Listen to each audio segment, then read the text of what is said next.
How to restore purchases in Remini. Hey everyone, welcome back to another tutorial from Wake&Tech. In Remini, if you've previously purchased a subscription or pro features but they are not showing on your account, then you can try restoring your purchases through the app. Firstly, open up the Remini application on your device and make sure that you're inside the home page. Once you're in, go ahead and tap on the Pro option at the top right corner, and on the next page, you'll see Restore Purchases option at the top. Just click on that. Now, if you have a recent purchase or previous purchase, you will be able to restore it right away.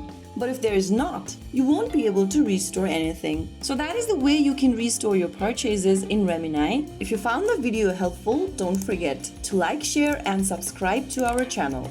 I will see you again in the next video. Thank you for watching.